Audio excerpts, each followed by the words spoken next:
Bonjour à toutes, bonjour à tous. Qui veut gagner la mission?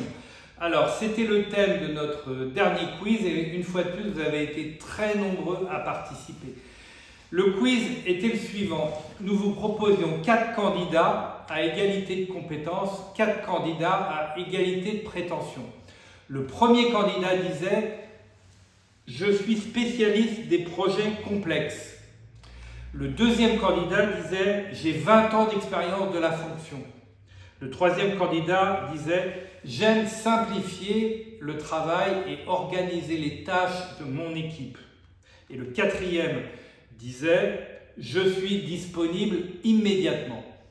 4 candidats, égalité de prétention, égalité de compétences. Qui va gagner la mission? Eh bien, votre vote est très clair. Premier à gagner la mission, le candidat disponible immédiatement à 50%. Ensuite, 20 ans d'expérience de la fonction, 30% de vos votes. Et puis, simplifier, organiser les tâches de son équipe, 20%.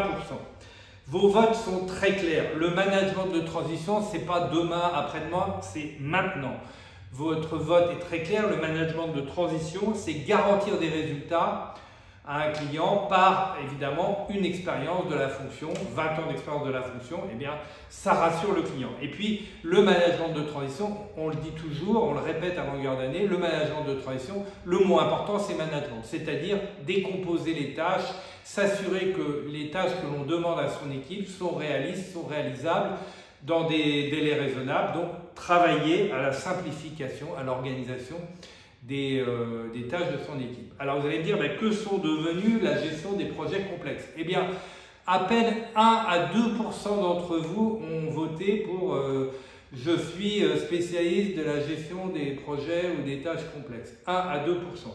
Alors, si vous aimez les projets complexes, eh bien, pourquoi pas, je dirais, vous mettre dans l'expertise ou vous mettre dans le conseil.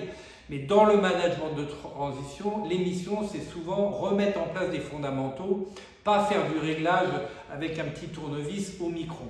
Donc, le management de transition, le mot important, une fois de plus, c'est management.